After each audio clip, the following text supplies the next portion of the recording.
Okay, it seems like nowadays the only problem we're solving are money problems. I've been able to save over a 6-month emergency fund multiple times to take sabbaticals off of work so I can focus on different areas of my life. And today I made a list of 35 ways that I've done this. Quick disclaimer, I haven't yet achieved financial freedom in my eyes. This isn't about a way to save your way to riches. This video is speaking to the person who is just tired of living paycheck to paycheck and wants to create a nest egg so they don't have to worry about money as much. Instead, they can focus on other things, which we will get into later in the video. I made this list into 3 different game modes. Beginner, these are items that are easy to implement. I would call them quick wins. Moderate mode, these ones require a little bit more planning and intermediate effort. And pro level, the ones that are more like lifestyle changes and that usually continue regardless of the type of phases that I am in my life. Throughout the video, I'm gonna have 3 actionable secret keys to get the maximum amount of value from this video. Let's jump into section 1, beginner. Number 1, pick up or dine in instead of delivery. Delivery is very expensive, and the only time it's worth it for me is if I have a lot of money to justify it, or if I am in a really crunch for time and I need to have that little luxury. 2, eat at restaurants instead of fast food. Whenever I eat at restaurants, I notice that the portion sizes are very large and I can usually split that into separate meals, sometimes even 3 meals. Fast food is very hard to eat leftover and it's not very satisfying the second time. 3, order water. I tend to enjoy my food just as much by ordering water instead of ordering sodas or alcohol beverages or anything like that. I put this in this category because it's a very easy thing to avoid doing, and over time it does add up. I've been able to eat out a lot more often because I don't order all the extras. 4, use your local library. Not only do they have books, they have computers, meeting spaces where you can go study. There's just a lot of things. Each library is different. Whenever I've gone to just different libraries in different cities that I've lived in, there's always something that helps me save money. 5, vendor perks at work. And surprisingly, there's a lot. Even at lower level jobs I've had, there's still perks at restaurants, cafes, just tons of different vendors have partnerships with other companies, and it's a great way to save money. 6, sell or return unused items. This one I know can be tricky for some people. I had a friend once that still has the tags on his clothes and just refuses to return anything. I never really thought that way. I've always thought like if you're not getting value from something, then it's perfectly fine to return it.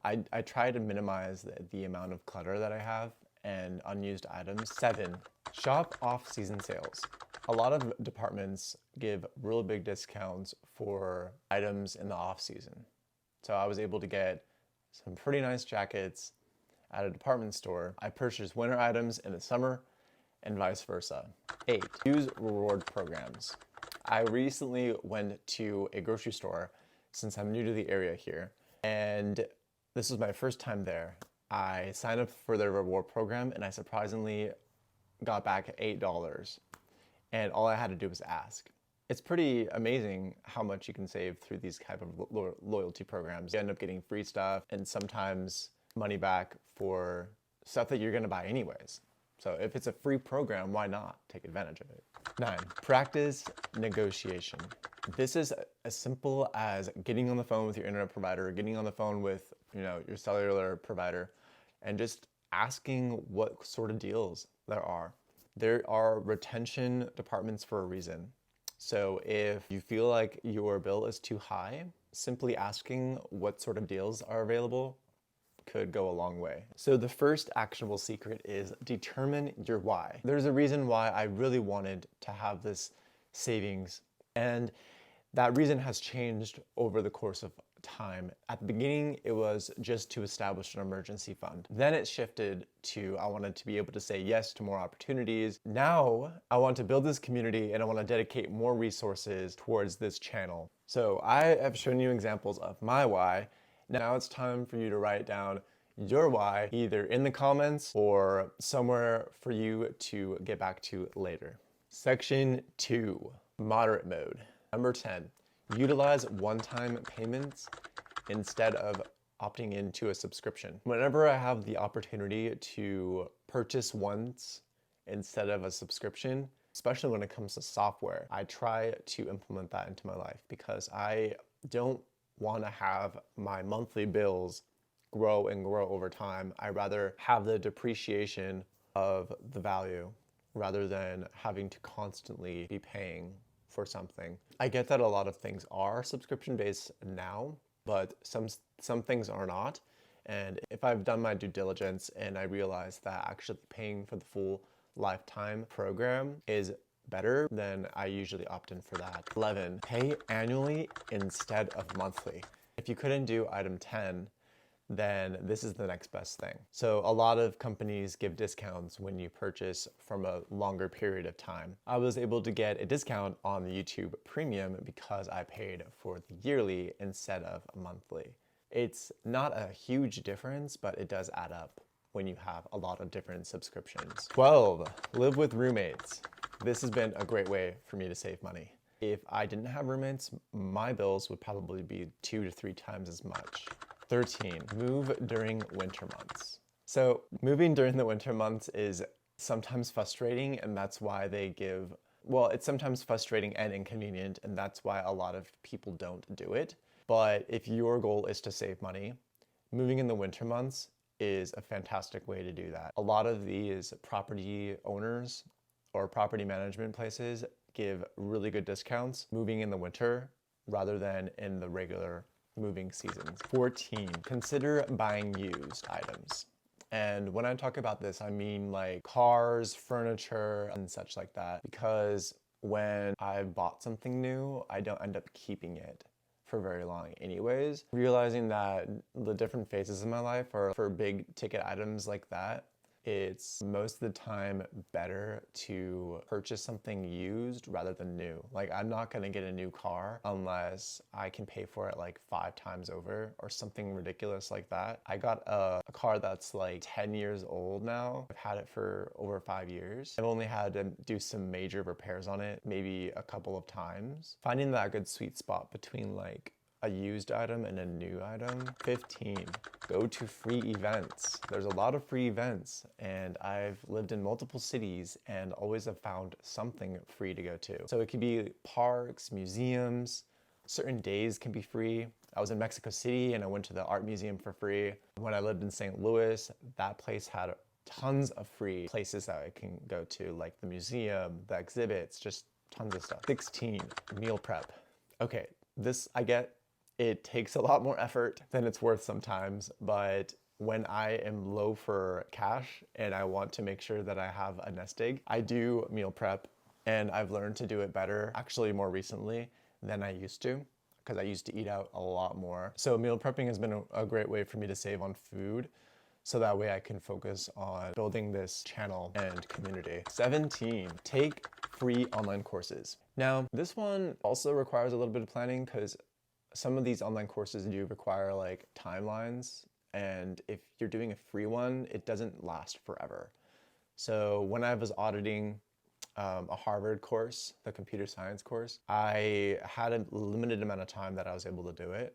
And at the time when I was doing Coursera, I also had, a limited amount of time to complete courses. So yeah, this one does require more dedication and more time, but I learned a lot. This allowed me to explore different interests while keeping my costs low, giving me something to continuously be learning, to continuously be, growing as an individual. So yeah, I'm a real big advocate for free online courses.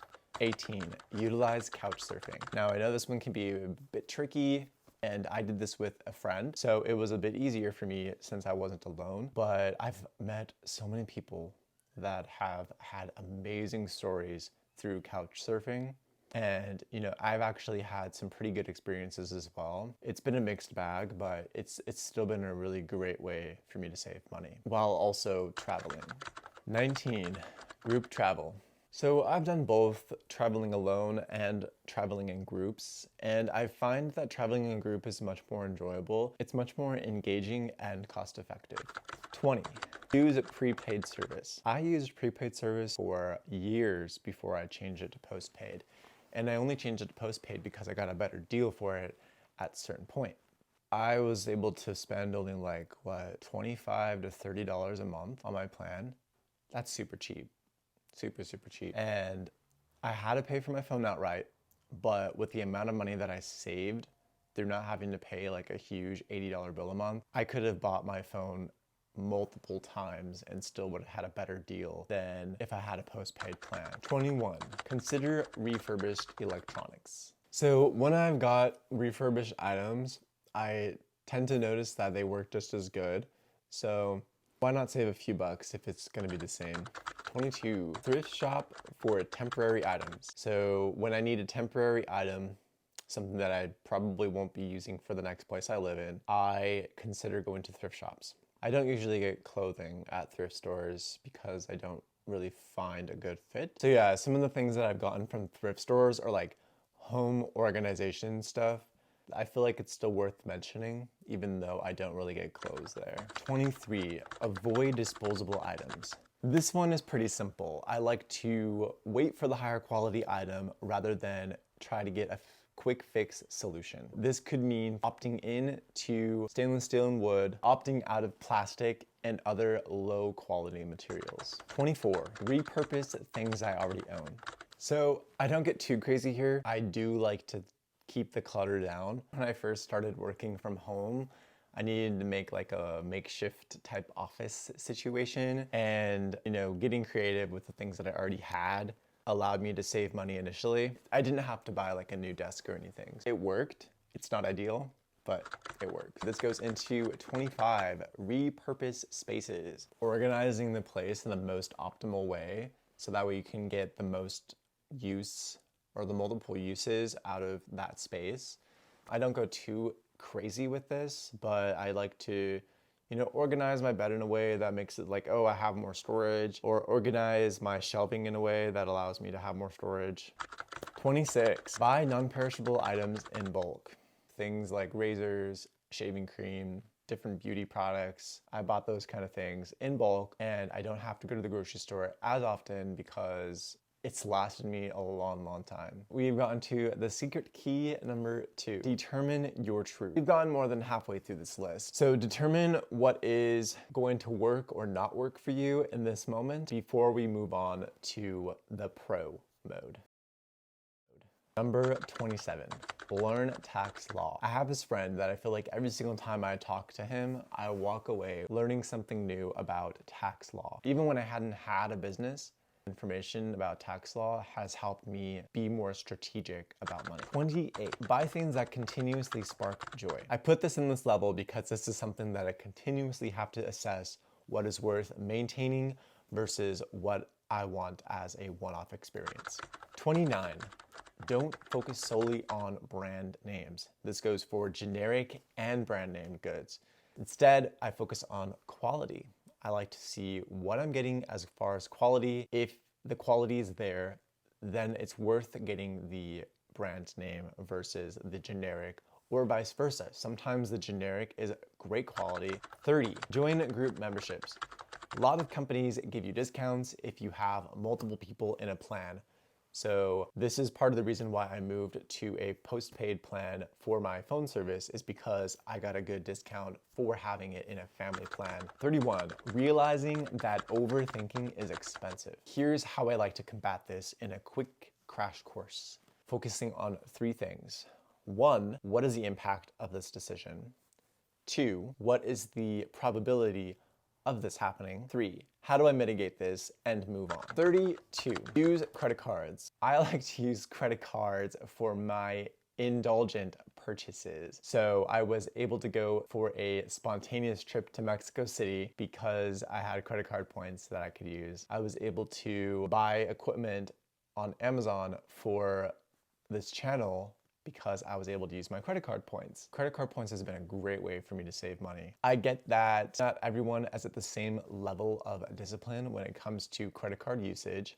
Over time, I was able to develop the discipline and the know-how to utilize credit cards to a potential of risk that I am comfortable with. 33, avoid fast fashion. I don't keep up with all the trends. I like to stick with the timeless capsule type wardrobe that basically never goes out of style. 34, focus on health. Healthcare is expensive, especially in America. I've still had to go to the hospital and some things are out of my control, but if I can minimize those occurrences by focusing on the little things, I'm able to avoid some of the bigger health concerns. 35, pick people carefully. It's important that I surround myself with people who motivate and promote an environment for me to achieve my goals. Now, this is such a crucial step that I don't think I'd be in the same position if I was around people that, wanted me to always live a lifestyle that didn't align with my purpose and the reasons why I wanted to save. It's being around people that helped and reminded me about my goals that allowed me to stick with them. We have unlocked the secret key 3. This is picking one item that you want to commit to put into action from this list. I hope you get as much, if not more value than I did from implementing these into my life. Thank you for watching, and I'll see you in the next video.